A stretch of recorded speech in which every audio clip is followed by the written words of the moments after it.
Ya, dalam mata kuliah evaluasi dan penilaian pendidikan agama Kristen, kelompok kami, kelompok 1, dapatkan materi standar penilaian dalam perspektif standar nasional pendidikan. Di kelompok kami ada saya sendiri dan ada Kak Ripka. Ya, baik pendidikan adalah kriteria minimal tentang sistem pendidikan di seluruh wilayah hukum NKRI. Jadi standar nasional pendidikan digunakan sebagai acuan pengembangan kurikulum dan penyelenggaraan pendidikan untuk mewujudkan tujuan pendidikan nasional. Standar nasional pendidikan berdasarkan Pancasila, Undang-Undang Dasar Negara Republik Indonesia tahun 1945, Negara Kesatuan Republik Indonesia, dan Bhinneka Tunggal Ika. Jadi standar nasional pendidikan disempurnakan secara terencana, terarah, dan berkelanjutan untuk meningkatkan mutu pendidikan sesuai dengan tuntutan perubahan kehidupan lokal, nasional, dan global. Selanjutnya, lingkup standar nasional pendidikan. Standar nasional pendidikan digunakan pada pendidikan yang diselenggarakan oleh pemerintah pusat, pemerintah daerah, dan masyarakat pada jalur pendidikan formal, jalur pendidikan non-formal, dan jalur pendidikan formal. Jadi jalur pendidikan formal itu terdiri atas pertama pendidikan anak usia dini, dini formal, lalu pendidikan dasar, lalu pendidikan menengah, dan pendidikan tinggi. Jalur pendidikan non-formal terdiri atas pendidikan anak usia dini non-formal dan pendidikan kesetaraan. Nah, cakupan standar nasional pendidikan itu ada 8. Yang pertama, standar kompetensi lulusan, standar isi, standar proses, selanjutnya standar penilaian pendidikan, standar tenaga kependidikan, standar sarana dan prasarana, standar pengelolaan, dan standar pembiayaan. Tapi pada saat ini materi kita berfokus ke poin yang keempat, standar penilaian pendidikan. Standar penilaian pendidikan menurut Permendikbud nomor 21 tahun 2002, standar penilaian pendidikan adalah kriteria minimal mengenai mekanisme penilaian hasil belajar peserta didik. Standar penilaian pendidikan tersebut sebagai acuan penilaian bagi pendidik, satuan pendidik, dan pemerintah pada pendidik dasar dan menengah. Berdasarkan Permendikbud nomor 21 tahun 2022 bahwa penilaian adalah proses pengumpulan dan pengelolaan informasi untuk mengetahui kebutuhan belajar dan capaian perkembangan atau hasil belajar peserta didik. Standar penilaian pendidikan adalah standar nasional pendidikan yang berkaitan dengan mekanisme, prosedur, dan instrumen penilaian hasil belajar peserta didik.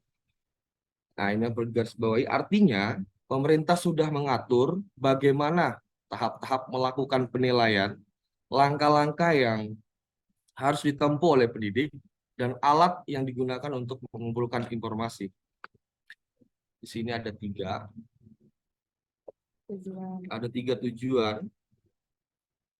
tujuan penilaian hasil belajar. Yang pertama, berkeadilan.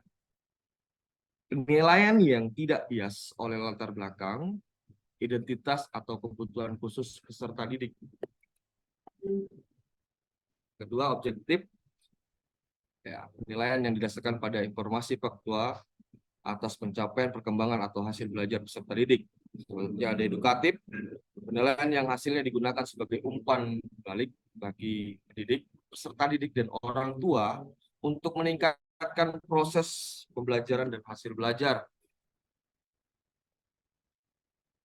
Selanjutnya ada manfaat, fungsi, dan tujuan penilaian hasil belajar.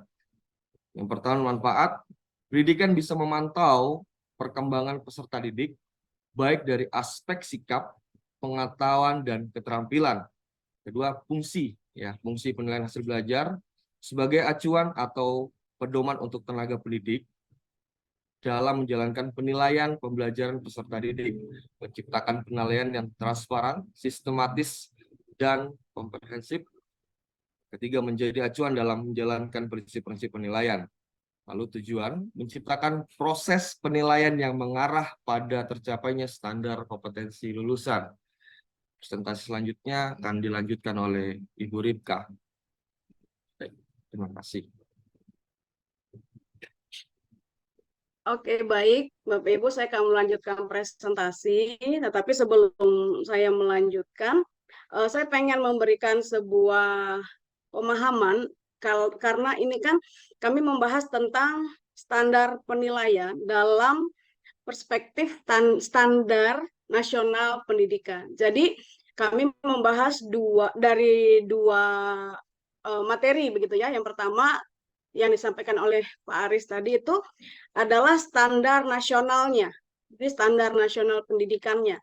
Dan yang kami paparkan pada malam hari ini itu berdasarkan dari peraturan pemerintah. Pemerintah nomor 57 tahun 2021. Memang peraturan ini sudah diperbaharui begitu ya, diperbaharui dengan peraturan pemerintah nomor 4 tahun 2022.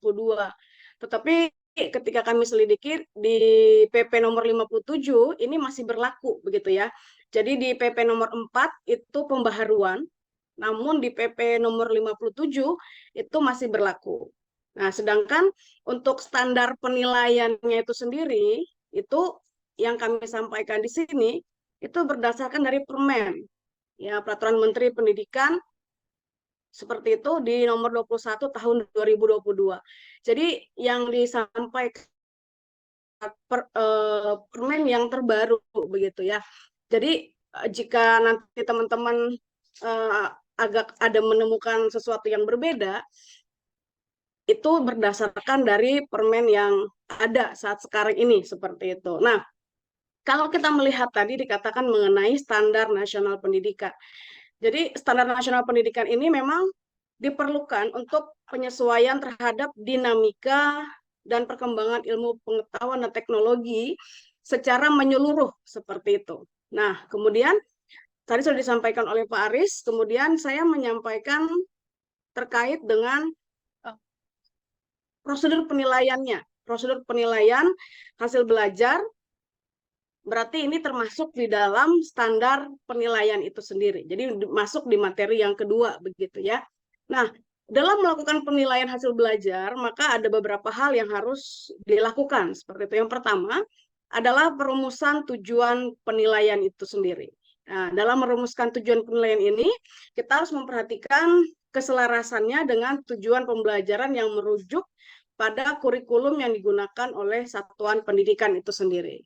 Ya, jadi ketika kita ingin membuat sebuah tujuan penilaian, maka harus melihat kurikulum yang digunakan oleh satuan pendidikan di tempat kita mengajar begitu atau di tempat kita melayani seperti itu ya.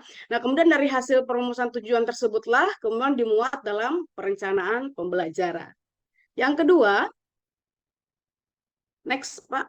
Yang kedua itu adalah pemilihan dan atau pengembangan instrumen penilaian.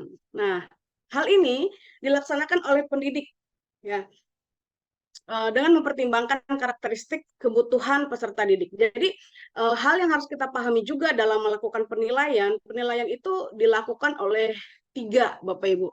Yang pertama oleh pendidik, kedua oleh satuan pendidikan, yang ketiga itu oleh pemerintah begitu ya. Nah, dalam membuat instrumen penilaian, maka hal ini dilakukan oleh pendidik itu sendiri. Berarti dilakukan oleh guru ya, dilakukan oleh kita gitu. Dengan mempertimbangkan karakteristik kebutuhan peserta didik. Itu berdasarkan rencana penilaian yang termuat dalam perencanaan pembelajaran. Nah, karena kami bahas tentang standar penilaian seperti itu, maka nanti di kelompok selanjutnya Bapak Ibu akan menemukan apa saja begitu ya yang dapat kita lakukan dalam melakukan sebuah penilaian terhadap peserta didik. Berdasarkan kurikulum Merdeka, kita tahu bahwa karakteristik peserta didik ini berbeda-beda begitu ya. Tadi juga telah disampaikan bahwa ketika kita melakukan penilaian itu kita harus memperhatikan karakteristik dari peserta didik kita ini karena ada yang seperti yang pernah kita pelajari, mereka memiliki gaya belajar yang berbeda-beda dan itu juga merupakan hal yang sangat penting untuk kita perhatikan ketika kita melakukan penilaian seperti itu. Nah, kemudian dalam pelaksanaan penilaian ini dapat kita lakukan sebelum pembelajaran, pada saat pembelajaran atau dan setelah pembelajaran gitu. Jadi untuk penilaian ini dapat dikatakan kita lakukan sepanjang proses dari pembelajaran itu sendiri. Nah, di dalam kurikulum Merdeka, satu hal yang sering disampaikan juga bahwa perlu bagi setiap kita itu untuk melakukan penilaian atau asesmen ya, asesmen diagnostik gitu seperti itu. Nah, asesmen diagnostik ini diperlukan untuk melihat rancangan awal atau pengetahuan awal yang dimiliki oleh peserta didik. Hal ini sangat diperlukan, penting dilakukan, karena supaya kita bisa memetakan, gitu ya, memetakan pembelajaran yang akan kita lakukan terhadap peserta didik. Jadi penilaian ini dapat kita lakukan sebelum, pada saat pembelajaran ataupun setelah pembelajaran. Baru yang keempat itu adalah pengolahannya. Ya, pengolahan hasil penilaian ini dilakukan dengan menganalisis secara kuantitatif dan atau kualitatif terhadap data hasil pelaksanaan penilaian yang berupa angka dan atau deskripsi. Nah, ini sempat beberapa waktu lalu kita bahas ya, apakah kita lebih suka angka, apakah kita lebih suka deskripsi seperti itu ya. Nah, ini bebas ya, bisa kita lakukan terhadap hasil penilaian itu, pelaksanaan itu, apakah kita pengen melakukan secara berupa angka ataupun deskripsi. Itu untuk pengolahannya. Baru yang terakhir itu adalah pelaporannya, pelaporan hasil pembelajaran. Next, ya, pelaporan hasil pembelajaran. Nah, ini penilaian itu tadi dituangkan dalam bentuk laporan kemajuan belajar. Nah, laporan kemajuan belajar ini berupa laporan hasil belajar yang disusun berdasarkan pengolahan hasil penilaian. Jadi apa yang telah kita nilai tadi, kita susun seperti itu ya. Dan yang kita muat di dalamnya itu informasi mengenai pencapaian hasil dari hasil belajar dari peserta didik itu sendiri, begitu.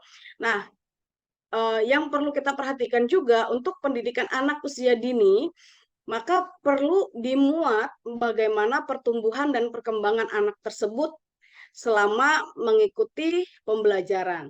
Ya, kalau kita lihat di rapot-rapot atau mungkin ada teman-teman yang ngajar juga di PAUD, di TK begitu ya, pasti memuat tentang pertumbuhan anak gitu ya. Pertumbuhan secara kognitif, afektif maupun psikomotoriknya. Nah, itu dimasukkan dalam laporan hasil belajar yang tertuang dalam rapor atau bentuk laporan hasil penilaian lainnya. Nah, prosedur-prosedur yang dilakukan ini tadi ada 5 ya teman-teman ya. Nah, ini disesuaikan dengan karakteristik, jalur, jenjang dan jenis satuan pendidikan. Jadi namanya kurikulum merdeka tidak ada yang saklek begitu ya. Artinya bahwa tidak ada yang harus semua begitu, tapi semuanya disesuaikan dengan karakteristik dari satuan pendidikan itu sendiri begitu. Ya, bagaimana mereka mengolahnya di dalam pembelajaran penilaian tersebut. Nah, kemudian kita melihat ada 2 bentuk penilaian hasil belajar, Bapak Ibu. Yang pertama ada formatif dan yang kedua ada sumatif. Saya yakin kita sangat familiar sekali dengan 2 bentuk ini. Yang pertama itu dilakukan formatif ya, dilakukan pada pendidikan anak usia dini, jenjang pendidikan dasar dan jenjang pendidikan menengah. Itu formatif. Nah, sedangkan sumatif itu dimulai, teman-teman ya, teman-teman bisa lihat di sini bahwa sumatif itu dimulai pada jenjang pendidikan dasar. Jadi sumatif sudah dilaksanakan pada pendidikan anak usia dini seperti itu ya. Nah, itu salah satu sedikit perbedaannya. Kemudian jenjang pendidikan menengah. Kalau untuk formatif ini tujuannya untuk memantau dan memperbaiki proses pembelajaran serta mengevaluasi pencapaian tujuan pembelajaran. Sedangkan sumatif ini bertujuan untuk menilai pencapaian hasil belajar peserta didik sebagai dasar penentuan dari kenaikan kelas dan kelulusan dari satuan pendidikan ya. Ada SKL dari setiap satuan pendidikan. Baru yang ketiga, tes formatif, bentuk penilaian formatif ini dilakukan dengan mengumpulkan informasi mengenai peserta didik yang mengalami hambatan atau kesulitan belajar maupun juga terhadap peserta didik yang mengalami perkembangan dalam pembelajarannya, perkembangan belajar dari peserta didik. Sedangkan untuk sumatif ya, penilaian pencapaian hasil belajar dilakukan dengan membandingkan pencapaian hasil belajar peserta didik dengan kriteria ketercapaian tujuan pembelajaran itu sendiri. Baik, selanjutnya, nah ini teknik penilaian menurut BSKAP. Nah, BSKAP ini baru terbentuk ya Bapak Ibu untuk menggantikan BSNP. Jadi Badan Standar Nasional Pendidikan yang sering kita dengar itu sudah diganti menjadi Badan Standar Kurikulum dan Asesmen Pendidikan. Ya, jadi dikenal dengan BSKAP. Nah, di sini kami memuat bahwa teknik penilaian ini untuk memperoleh data tentang proses hasil peserta didik dapat menggunakan berbagai teknik penilaian secara komplementer sesuai dengan kompetensi yang dinilai. Jadi kita mau menilai apa dari peserta didik itu bebas menggunakan beberapa teknik penilaian seperti tes kinerja, demonstrasi, observasi gitu ya, penugasan, portofolio, ada tes tertulis, tes lisan, wawancara, ada penilaian diri dan penilaian antar teman. Kami hanya menyampaikan sekilas karena kalau tidak salah ada teman-teman nanti yang akan juga menyampaikan ini secara lebih detail. Jadi ini merupakan teknik penilaian yang memang disampaikan atau yang dapat digunakan oleh pendidik dalam melakukan penilaian. Oke, dan sebagai sebuah kesimpulannya pada malam hari ini, standar penilaian merupakan salah satu dari standar nasional pendidikan, ya, merupakan bagian dari standar nasional pendidikan itu sendiri. Sehingga keberadaan standar penilaian ini tidak dapat terlepas dari seluruh kegiatan pendidikan, gitu. Nah, standar penilaian pendidikan adalah kriteria mengenai lingkup, tujuan, manfaat, prinsip, mekanisme, prosedur, dan instrumen penilaian hasil belajar peserta didik yang dapat kita gunakan sebagai dasar dalam kita menilai hasil belajar peserta didik pada pendidikan dasar dan pendidikan menengah, gitu ya. Dari peraturan yang berlaku bahwa penilaian pendidikan dasar dan menengah dilakukan oleh pendidik, satuan pendidik, dan oleh pemerintah. Sedangkan aspek yang dinilai adalah aspek sikap, yang terdiri dari sikap spiritual dan sosial, kemudian aspek pengetahuan, dan aspek keterampilan. Nah, itu yang bisa kami sampaikan, dan ini adalah referensi yang kami gunakan, karena ini sesuai dengan standar nasional, ya, standar nasional pendidikan, jadi kami mengambilnya dari peraturan pemerintah maupun peraturan menteri. Demikian yang bisa kami sampaikan untuk presentasi malam ini. Terima kasih. Selanjutnya saya serahkan kepada Pak Aris.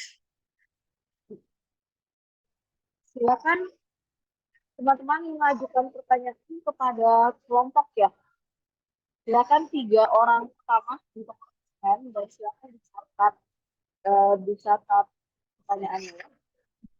Saya silakan kepada kelompok untuk memimpin sesi tanya jawab. Oke, baik Bapak Ibu, mungkin ada yang ingin bertanya. Saya boleh ke Aris. Oh, KP ini duluan ya. Silakan ya suara saya. Silakan KP ini dulu baru saya, nggak apa-apa. Nah, pertanyaan saya mudah sih. Tadi kan dibahas tentang penilaian hasil belajar ya. Ada 2 yaitu formatif dan sumatif. Kalau homeschooling itu penilaiannya pakai yang mana? Apakah formatif atau sumatif? Kalau homeschooling, karena kan tadi nggak ada dimasukin dalam daftar itu. Yang kedua, pertanyaan saya tadi kan tentang standar pendidikan Indonesia. Kita sering dengar yang namanya studi banding kan. Studi banding ke luar negeri, anak Indonesia studi banding. Nah, kalau menurut penyaji, sejauh mana sih efek atau dampaknya untuk hal yang dikerjakan ini untuk menaikkan standar pendidikan di Indonesia? Pandangan penyaji itu seperti apa? Itu aja sih. Pertanyaan kedua bisa diulangi? Ya. Diulangi ya Bu. Oke, yang pertama tadi kan bahas tentang bentuk penilaian hasil belajar. Nah, pertanyaan saya yang pertama tadi, kalau homeschooling bentuk penilaiannya itu termasuk ke dalam formatif atau sumatif? Nah, pertanyaan yang kedua, kita sering dengar yang namanya studi banding kan Bu. Nah, jadi kalau menurut teman-teman penyaji, sejauh mana sih efek atau dampak daripada studi banding untuk meningkatkan standar pendidikan di negara kita? Itu aja. Terima kasih. Silakan selanjutnya. Iya, Kak Rika dan Kak Aris. Saya simpel saja pertanyaan saya. Kira-kira bisa nggak penilaian itu dilakukan tanpa harus melakukan sebuah pengukuran gitu. Contoh, mungkin dengan melakukan sebuah wawancara atau sebuah apa ini talk show atau mungkin sebuah ya diskusi gitu loh tanpa sebuah pengukuran. Kira-kira bisa nggak itu dilakukan? Terima kasih Kak. Baik, saya mencoba untuk terima kasih buat Bu Penny sama Ben yang sudah mengajukan pertanyaan. Saya mencoba untuk menjawab. Untuk pertanyaan yang pertama, Bu Penny ya, tentang penilaian untuk anak yang homeschooling. Betul ya, Bu Penny ya? Ya, jadi memang kalau untuk teknik penilaian yang kita lakukan mungkin untuk apa namanya di sekolah formal itu kan biasanya, nah ini juga mungkin bisa sekaligus menjawab pertanyaan dari Ben ya, nanti bisa ditambahkan oleh Pak Aris. Perlu nggak ada sebuah pengukuran begitu dalam sebelum kita melakukan penilaian? Apakah perlu gitu ya untuk diukur untuk sebuah penilaian? Dan memang kalau saya katakan memang perlu, karena apa yang kita mau nilai kalau kita tidak bisa mengukurnya. Makanya diperlukan adanya sebuah standar, ya standar. Dan memang standar penilaian ini kan memang ditetapkan oleh pemerintah. Ada capaian-capaian yang harus dicapai oleh peserta didik. Nah, dalam mencapai tujuan pembelajaran ini, caranya itu dibebaskan kembali kepada satuan pendidikan masing-masing dengan memperhatikan karakteristik dari peserta didik seperti itu. Sehingga kalau kita melihat dalam kurikulum Merdeka, itu kan ada apa ya kemarin istilahnya lupa itu yang kita bisa menilai baik dari segi proses, kemudian dari segi hasilnya, begitu diferensiasi dalam hasil yang dilakukan oleh peserta didik. Jadi memang harus ada capaian yang akan dicapai oleh peserta didik seperti itu. Dan namun caranya bisa kita variasikan sesuai dengan karakteristik peserta didik dalam satuan pendidikan itu. Nah, kemudian kalau untuk homeschooling seperti apa? Kan seperti itu. Nah, biasanya kalau di sekolah formal kan ukurnya itu biasanya melalui ujian tertulis seperti itu atau raport dari hasil belajar seperti itu. Hal yang umum, sangat umum untuk kita temukan. Nah, untuk homeschooling ini pasti lebih luas ya Bu, karena dia kan bukan sebuah sekolah formal ya, bukan sebuah sekolah formal, bahkan bisa dikatakan ini adalah sekolah non formal begitu. Nah, tadi di awal presentasi kami itu sempat dikatakan untuk lingkup standar nasional pendidikan ini pun juga mencakup untuk jalur pendidikan yang non formal seperti itu, non formal. Berarti kan homeschooling ini kan termasuk dalam pendidikan kesetaraan seperti itu, dan pastinya dia juga harus mengikuti standar nasional pendidikan itu sendiri. Namun tentunya ada hal-hal yang lebih luas yang bisa kita dapatkan dari anak-anak yang sekolah di homeschooling. Contohnya mungkin pembelajaran yang dilakukan itu disesuaikan misalnya dengan tujuan dari keluarga begitu ya. Karena kan homeschooling ini kan biasanya anak-anaknya yang lebih suka tinggal di rumah begitu ya, makanya namanya juga homeschooling begitu ya.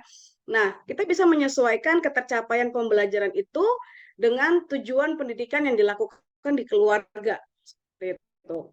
Nah, dengan tetap memperhatikan standar pendidikan nasional gitu kan. Pembelajaran ini kita bisa menilainya kan dari banyak aspek begitu ya Bu. Seperti banyak aspek baik sebelum, pada saat pembelajaran maupun setelah pembelajaran.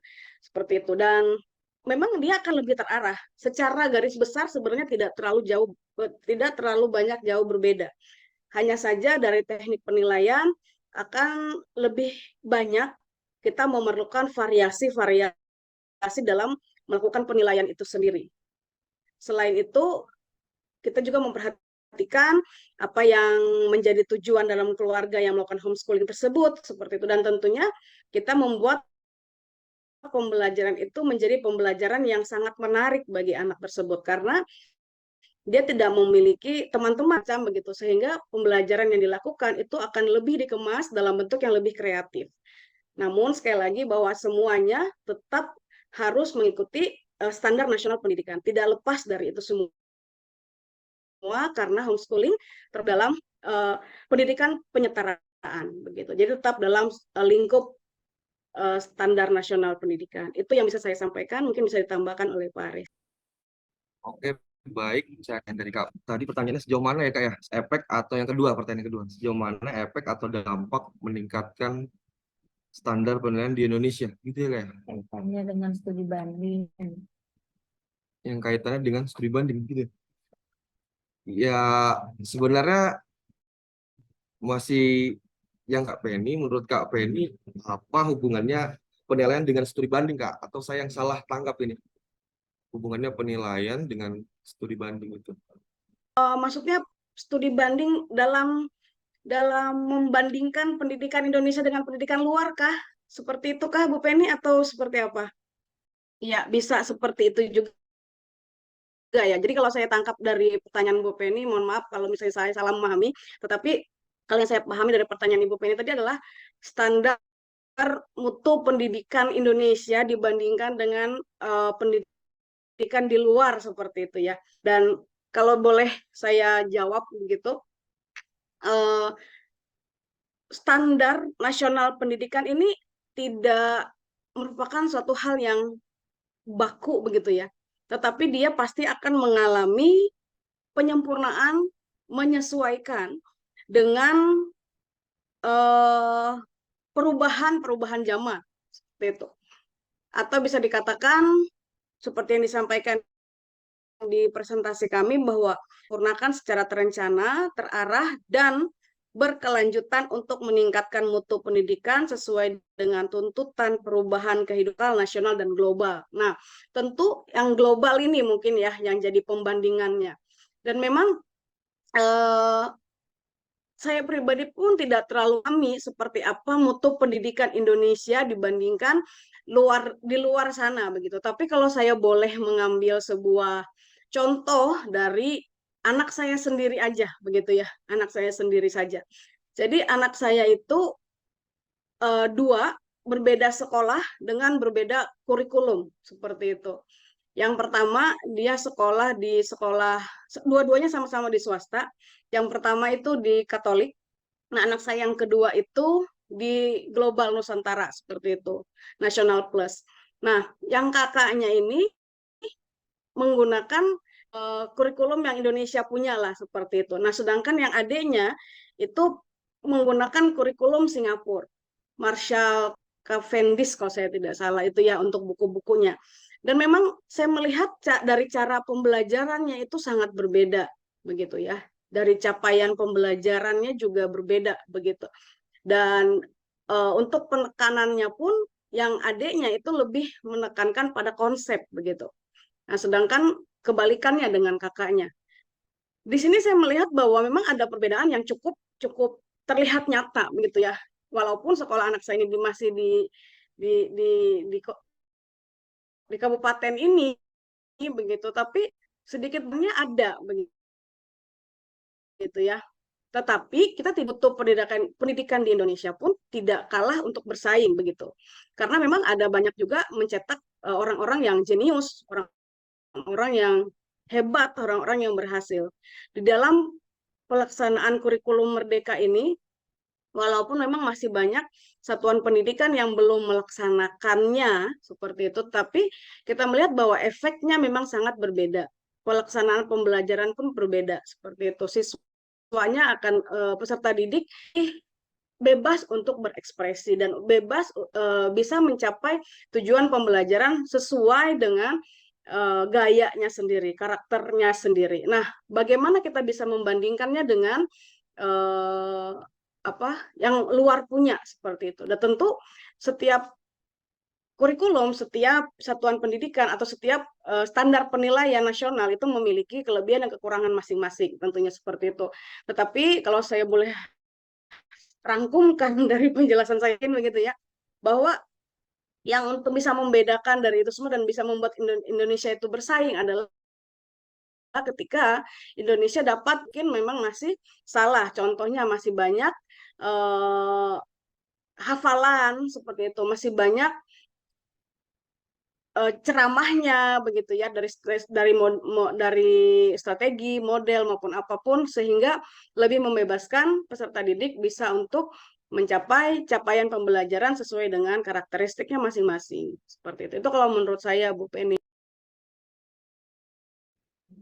Ya, saya tentunya setuju. Tapi saya sedikit menambahkan, tentunya bicara tentang bandingan ya, pastinya berbeda. Karena setiap negara kan tentu punya karakteristik masing-masing gitu ya. Jadi berbeda-beda. Nah, tapi nggak ada salahnya kalau kita melakukan atau melaksanakan studi banding. Cuman kita jangan menelan dengan mentah-mentah gitu apa yang kita dapat dari studi banding itu. Tapi kita harus menyesuaikan juga dengan kearifan lokal yang ada di tempat kita, disesuaikan dengan proses pembelajaran yang ada di daerah kita. Mungkin itu aja sih, Kak. Mau bertanya pertanyaan itu sudah cukup jelas belum, Bu? Baik, langsung aja atau gimana, Bu? Iya, silakan.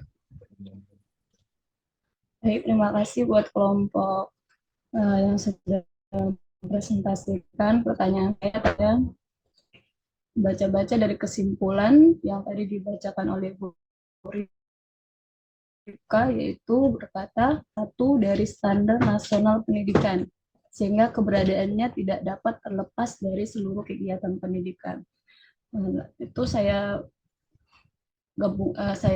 kutip lagi dari cakupan standar nasional pendidikan, tadi ada diterangkan ada 8 standar, yaitu standar kompetensi, isi, proses, penilaian pendidikan, tenaga pendidikan, sarana dan prasarana, pengelolaan dan pembiayaan. Makanya pertanyaan saya tadi kan bahwa standar pendidikan tadi kan nggak bisa lepas dari standar penilaian. Lalu bagaimana dengan sekolah-sekolah yang terpencil yang jauh dari 8 standar ini? Contohnya kan masih ada sekolah yang di bawah standar tidak memadai, baru standar dan standar pembiayaan juga. Apakah cara penilaiannya itu bisa disetarakan dengan yang sesuai dengan standar? Begitu. Bagaimana cara kita sebagai guru untuk menyetarakannya dengan memenuhi 8 cakupan standar nasional pendidikan tadi? Itu saja mungkin, terima kasih. Iya, saya izin menjawab nasional pendidikan seperti itu. Dan memang standar penilaian pendidikan ini merupakan salah satu dari standar. Artinya tadi seperti saya katakan bahwa standar nasional pendidikan, dan memang untuk dalam sebuah pendidikan pasti ada standarnya begitu ya, Bu ya. Ya, dari 8 ini tadi Bu Catherine menanyakan bagaimana kalau sekolah tersebut tidak bisa memenuhi begitu ya. Tidak bisa memenuhi. Nah, jadi kalau yang saya ketahui gitu dan saya coba sharingkan bahwa untuk penilaian pendidikan ini kan ada 3, Bu. Ada 3 bagian seperti yang bisa melakukannya. Yang pertama adalah pendidik, yang kedua satuan pendidikan, dan yang ketiga adalah pemerintah seperti itu. Nah, jika misalnya pendidik sudah tidak mampu lagi misalnya seperti itu ya, karena melihat keadaan yang memang tidak memungkinkan, atau misalnya sumber daya manusianya, sumber daya alamnya seperti itu, maka dari pendidik ini akan maju naik ke satuan pendidikannya, begitu, satuan pendidikannya.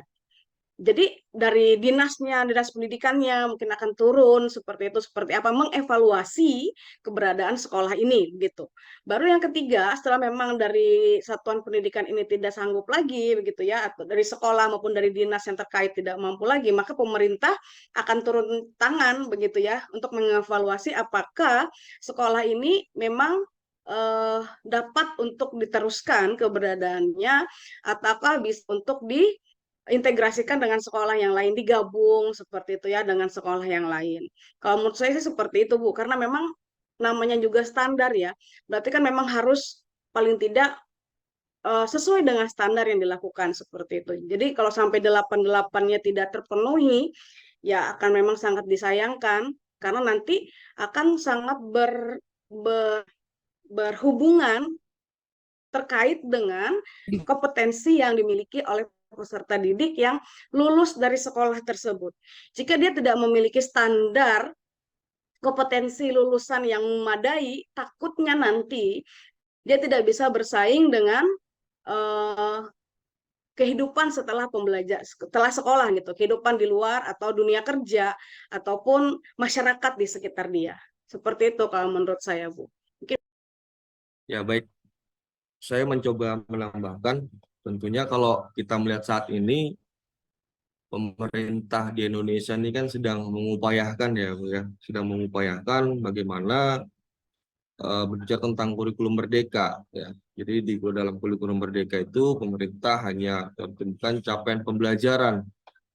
Kenapa seperti itu? Karena coba untuk menyesuaikan dalam artian kan pendidikan di kota tentunya kan berbeda dengan sarana prasarana yang ada di desa. Contoh di tempat saya ada sekolah cabang saya itu berbicara tentang sarana prasarananya belum cukup, belum memadai. Sedangkan di sekolah saya yang di SMA ini sudah cukup kan gitu, ada sarana prasarananya. Nah itu jadi dikembalikan lagi, disesuaikan lagi di capaian pembelajarannya seperti apa.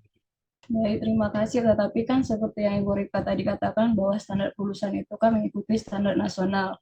Tapi seringkali kita jumpai di sekolah-sekolah ya, meluluskan siswa itu kan bukan lagi melihat standar ya, tapi seperti kemarin ada cerita kasus yang berkata dari teman-teman yang sudah SMA, sudah SMP, tapi belum bisa baca, belum bisa berhitung seperti itu ya.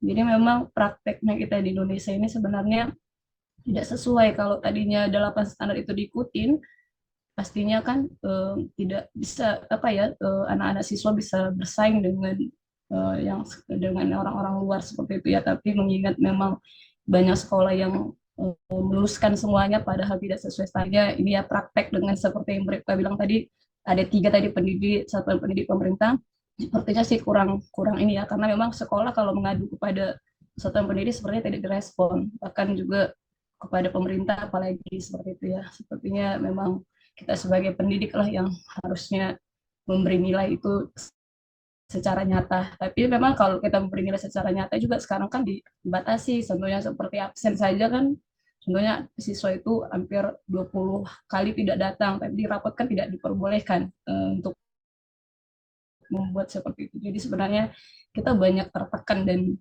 bingung bagaimana untuk menyetarakan keseluruhan pendidikan seperti itu ya. Itu sebabnya, tapi mungkin dari Bu Priscilla kali ada sesuatu bagaimana kita sebagai guru menanggapi hal tersebut.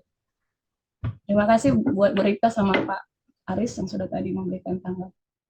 Bu, saya boleh menambahkan sedikit Kak? Ya, berkaitan dengan ya yang disampaikan Kak Catherine tadi ya. Ya sebenarnya betul Kak gitu. Jadi kan kadang kita sering bahas juga ya sama Kak Ben gitu. Tadi juga Aris sudah sampaikan bahwa memang jangankan beda daerah, masih satu daerah aja nih fasilitasnya beda gitu ya. Memang fakta di lapangan seperti ini gitu. Tapi saya juga sudah pernah sampaikan bahwa jangan sampai kita juga tadi yang disampaikan Kak Ripka ada yang namanya standar nasional yang sifatnya juga global gitu. Jangan kita akhirnya terlalu kemampuan untuk itu gitu. Akhirnya kita tertinggal gitu. Ibarat kata orang sudah sampai ke bulan ngapain gitu. Nah, menurut penelitian PISA, Indonesia itu sangat tertinggal dalam hal literasi, numerasi, membaca itu jauh gitu. Sangat jauh. Nah, makanya diadakanlah standar nasional ini tadi gitu. Walaupun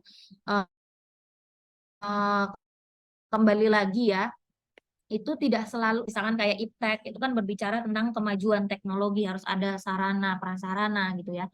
Tapi ada capaian pembelajaran yang diminta oleh pemerintah untuk dikuasai sesuai dengan karakteristik dari sekolah masing-masing. Dan bahkan juga sekarang untuk kaitannya dengan kelulusan itu dikembalikan ke sekolah. Jadi kalau zaman dulu kan ada yang namanya ujian nasional. Kalau ujian nasional nggak lulus ya berarti anak ini nggak lulus gitu. Nah sekarang tidak begitu. Sekarang pakai yang namanya asesmen nasional gitu. Jadi memang ada penilaian nasional, tapi itu tidak menentukan kelulusan anak itu. Dikembalikan lagi ke sekolah.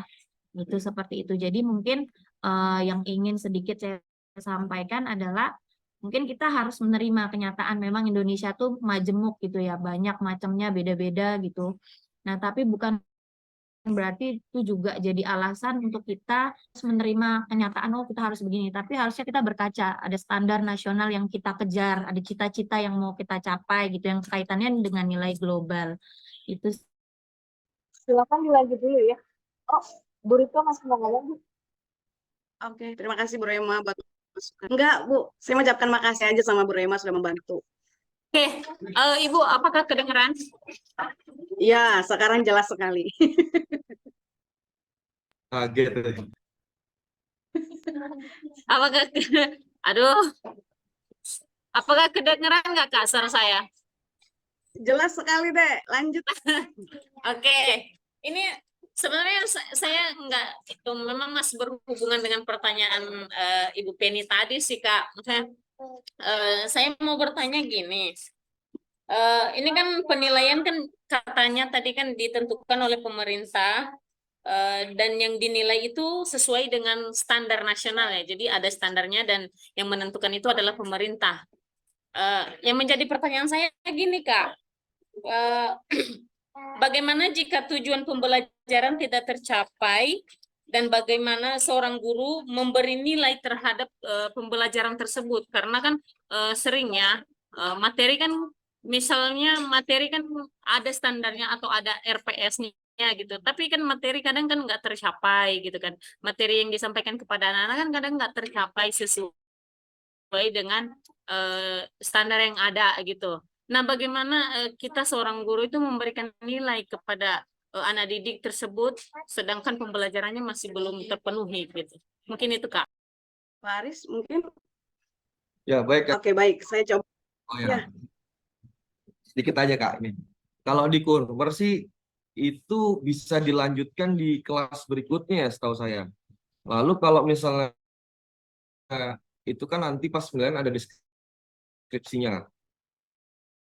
Tercapainya seperti apa. Itu bisa di kelas berikutnya tuh dicapai lagi, harus sampai ke situ. Mungkin sih Kak, mungkin bisa ditambahkan. Iya, Bu. Eh, saya mau panggil Ibu agak kagok juga ya. Murni aja ya, nggak apa-apa ya. Ya, Murni. Jadi begini, yang dijadikan standar oleh pemerintah itu kan, itu kalau dalam pendidikan agama ya, atau dalam pelajaran-pelajaran yang lain di kurikulum Merdeka itu khususnya, itu ada yang disebut dengan elemen. Ya, elemen, kemudian subelemen, capaian pembelajaran. Nah, namun setelah itu, maka kita pertama harus dapat memahami dulu capaian pembelajarannya itu apa, ya. Nah, setelah kita bisa memahami CP atau capaian pembelajaran, maka kita pendidik ini bisa merumuskan tujuannya, tujuan pembelajaran. Jadi sekali lagi bahwa standar yang diberikan oleh pemerintah itu dapat kita modifikasi sesuai dengan karakteristik dari, ya. Jadi sesuai dengan budaya yang ada di sekolah. Nah, kemudian setelah kita berhasil merumuskan tujuan pembelajaran, maka kita bisa menyusun yang namanya alur tujuan pembelajaran. Tentunya setelah kita menyusun alur kan nanti kita membuat modul ajar. Nah, kita kan sudah tahu rutenya nih, Murni ya, seperti itu. Tentu untuk mencapai tujuan itu kita ngerti nih hal apa yang harus dapat kita lakukan supaya peserta didik ini bisa sampai ke sana. Itulah fungsi guru sebagai fasilitator. Ya, fasilitator. Jadi kita membimbing agar peserta didik ini bisa sampai ke sana. Melalui apa bimbingan kita? Melalui modul ajar yang kita bikin. Nah, yang pelajarannya Bu Shanti itu, kita membuat RPP. Nah, itu kan salah satu cara supaya kita bisa mengantarkan peserta didik ini sampai kepada tujuan pembelajaran itu. Nah, jika dalam satu pertemuan nih, kita belum menemukan penilaian yang tepat kepada anak ini, maka mungkin bisa melakukan yang asesmen diagnostik, begitu. Asesmen diagnostik seperti apa sebelum anak ini melakukan pembelajaran. Itu asesmen diagnostik. Kemudian yang kedua, pada saat pembelajaran seperti apa minat bakat yang oleh anak ini. Sehingga kita bisa memandu dia, kita bisa mengarahkan dia, seperti itu. Baru yang ketiga, nanti dari diferensiasi itu, dari produknya, dari prosesnya, baru yang pertama apa lagi ya, saya lupa produk, proses sama apa gitu yang pertama. Nah, itu kan kita bisa variasikan sesuai dengan karakteristik anak itu.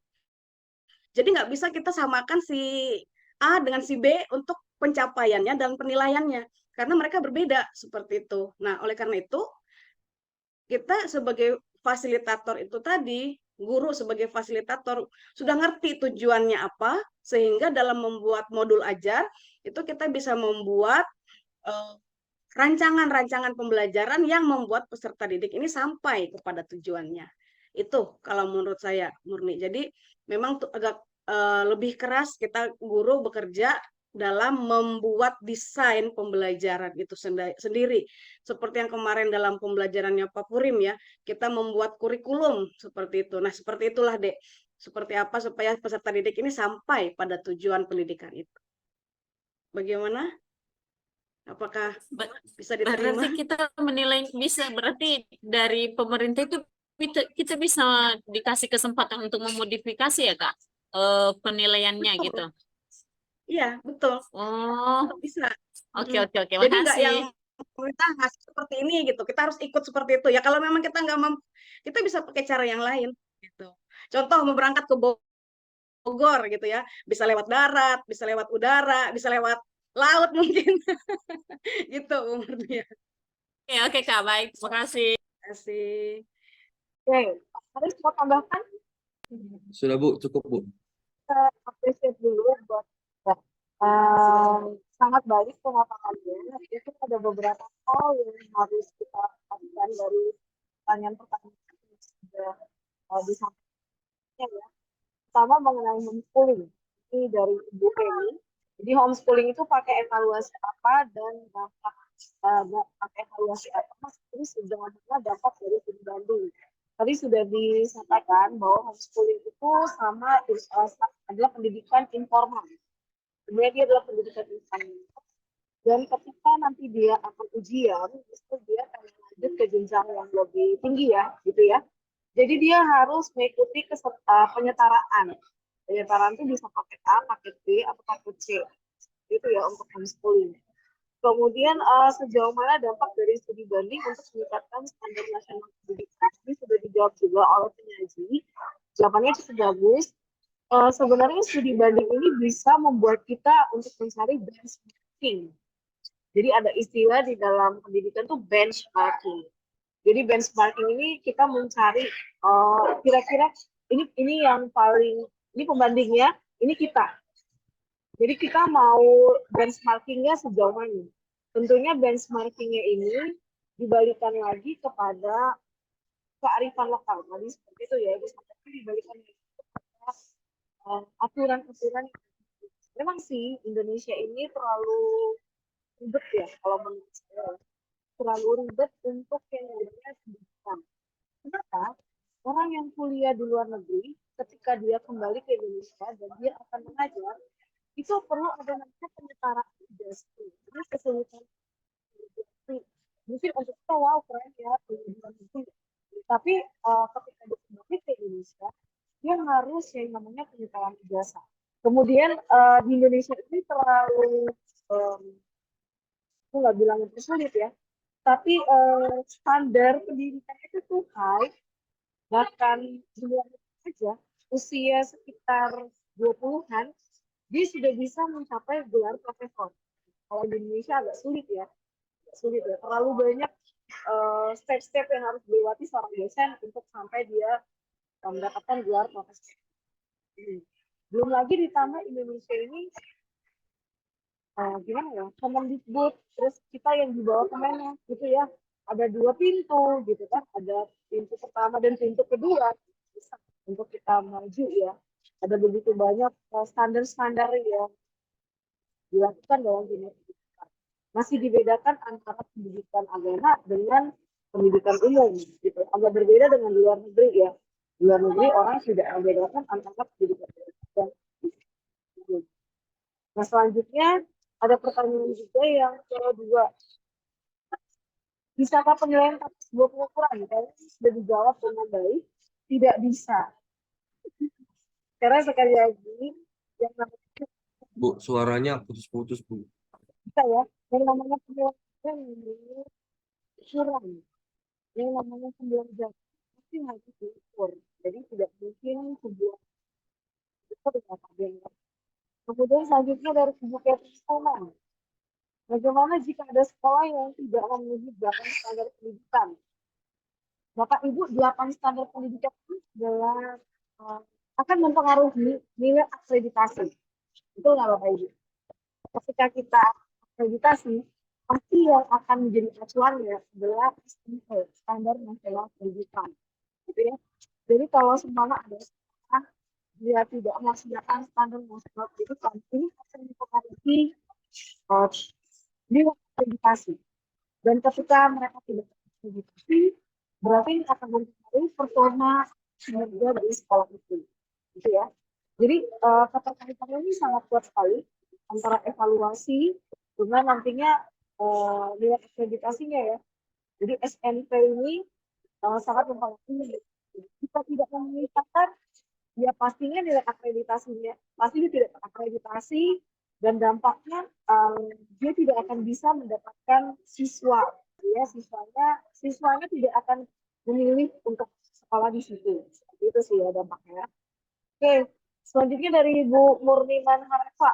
Bagaimana jika tujuan pembelajaran tidak tercapai? Dan bagaimana cara guru memberikan nilai kepada anak didik? Setiap pembelajaran itu pasti ada KKM-nya ya Bapak Ibu ya. PAK itu ada KKM-nya. Nah, tugas guru ketika dia mengajar, dia harus memastikan bahwa pembelajaran itu tuntas. Oke? Jadi tugas kita sebagai guru memastikan pembelajaran yang kita berikan itu tuntas. Tuntas di sini ada dua pengertian. Yang pertama, tuntas dalam artian memberikan materi sampai akhir. Dan yang kedua, tuntas di sini adalah semua siswa di dalam kelas itu mencapai nilai KKM. Oke, paham ya Bapak Ibu ya? Bagaimana kalau dia tidak mencapai nilai KKM? Apa yang harus dilakukan oleh guru? Mungkin begitu ya pertanyaannya. Bagaimana jika tidak mencapai nilai KKM? Apa yang harus dilakukan oleh guru? Yang harus dilakukan oleh guru adalah memberikan pengayaan. Jadi memberikan pengayaan kembali materi mana yang siswanya kurang paham. Jadi Bapak Ibu kan nanti bisa lihat kan, oh siswa ini dia tidak lulus di bagian ini.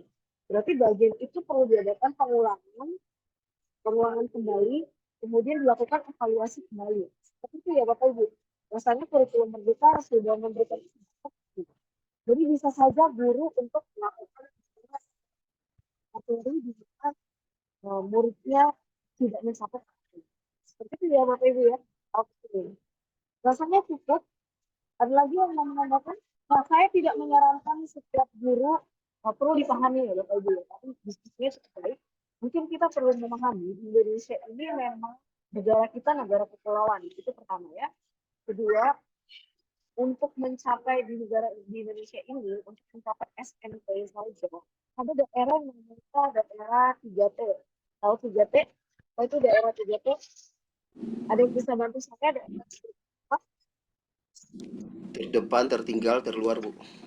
Nah, terdepan, tertinggal, terluar. Nah, Bapak Ibu, kalau semua kita mengajar di daerah 3T, otomatis ya. Namanya 3T, depan, kemudian apa lagi? Terluar, tertinggal. Nah, daerah-daerah ini seringkali dihindari oleh para guru. Betul nggak? Kita jujur-jujuran aja. Daerah-daerah ini dihindari oleh guru. Kenapa seperti ini? Kalau guru-guru tidak ke sana, maka daerah ini tidak akan maju. Boro-boro bicara standar. Kalau kita tidak mau ke daerah 3T, berarti ini yang saya bilang. Kita akan tertinggal. Memang sudah tertinggal sih. Tapi gereja juga perlu diimbangi dengan yang namanya kemajuan pendidikan, membangun sekolah, membangun filusnya, gitu ya. Kalau hanya membangun gereja tanpa ada sekolah, umat kita akan banyak sekarang. Percaya deh. Biasa orang rela menukarkan kepercayaannya demi anaknya supaya bisa sekolah. Betul Bapak Ibu, untuk daerah 3T ya. Sekarang mereka there is no choice. Sudah punya uang untuk ke kota, dan ada pendidikan tapi kalau itu bersifat selama ini kan kalau di sini untuk itu ujung-ujungnya bisa saja jadi bidang. Ini mungkin harus menjadi konsen bagi bapak-bapak gereja gitu ya, bapak-bapak gereja di GBI gitu ya. Jadi kita kan harus juga dibangun. Kalau menurut saya itu sih, boleh kita bangun gereja, tapi kita bangun pendidikannya juga. Karena kenyataannya gini, ketika pendidikan dibangun gitu ya, dan ketika kita bangun gereja, setelah kita bangun sekolah, maka kita dapat banyak umat loh Bapak Ibu. Betul nggak? Ini yang Bapak Ibu yang ada di daerah yang punya gereja dan sekolah. Pasti siswa yang di sekolah itu banyak. Ini ini menjadi itu ya, biasanya ya. Takutnya gereja yang selalu fokus membangun program, bikin gereja, tapi tidak lupa bahwa kita perlu juga membangun dunia pendidikan itu ya Bapak Ibu. Oke, kita akan akhiri. Kita udah memenuhi jamnya ya, betul ya? Kita sudah memenuhi jam. Kalau di itu masih Satu lagi closing statement dari kelompok. 20 menitan lagi sih, Bu. Oke, satu lagi closing statement dari kelompok sebelum kita tutup. Silakan Bu Rita dan Pak Aristarkus ya. Baik, closing statement dari saya, Bapak Ibu. Jadi standar penilaian pendidikan ini itu adalah kriteria minimal, mengenai mekanisme penilaian hasil belajar peserta didik, di mana penilaian ini pun merupakan sebuah proses, ya, proses baik pada saat sebelum, sesudah maupun pada saat pembelajaran. Jadi mari kita melakukan sebuah penilaian itu tidak hanya berdasarkan pada satu cara saja atau satu waktu saja, karena penilaian ini proses yang berkesinambungan sampai peserta didik itu mencapai apa yang menjadi tujuan dari pembelajaran. Itu dari saya. Ya, silakan Pak Aris. Oke, Bu.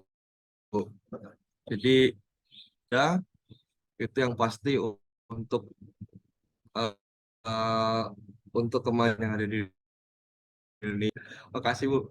Maksudnya apa? Maksudnya apa? Ya maksudnya ya standar penilaian itu ada ya pastinya untuk kemajuan pendidikan Indonesia, Bu. Itu aja sih, Bu. Jadi silakan Bapak Ibu. Oke. Kita akan Julianus Julianus Yoga, kamu hadir, kamu lagi ngapain? Gelap-gelapan di situ. Mati lampu katanya, Bu. Ya Bu, ini lagi mati lampu. Oh ya, udah berdoa ya. Akhiri kelas kita ya. Oke. Berdoa biar lampu nyala, Kak. Nih, ini sarana prasarana pendidikan nih Kak Yoga ini. Iya, betul. Baik, mari kita berdoa. Puji dan syukur kami panjatkan di hadirat-Mu Tuhan, di hadapan-Mu kami bisa melaksanakan perkuliahan kami pada malam hari ini, walaupun ada beberapa kendala bagi kami semua, tapi kami percaya itu bagian dari proses perkuliahan yang Tuhan berikan kesempatan bagi kami untuk bisa berkuliah. Berkati Ibu Priscilla juga yang terus memberikan wawasan, pengetahuan, membimbing kami dalam menimba ilmu di S2 ini Tuhan. Kami percaya kesehatan, berkat yang melimpah bagi Tuhan, bagi Ibu dan visi misi Ibu. Kami percaya juga kami berada di kelas ini, kami percaya Tuhan juga memberkati kami. Kami akan akhiri kelas ini dalam satu nama, yaitu nama Tuhan Yesus Kristus. Haleluya. Amin. Ya, silakan open kameranya. Kita akan capture ya. Oke. 1, 2, 3. Sebentar, maaf. Oke, 1, 2. Maaf, Bu, bentar. Oke, 1, 2, 3. Ya, baik. Terima kasih. Selamat malam Tuhan. Terima kasih Bu. Selamat malam, Bu. Terima kasih, Bu. Selamat Terima kasih, Bu malam. Pris. Terima kasih.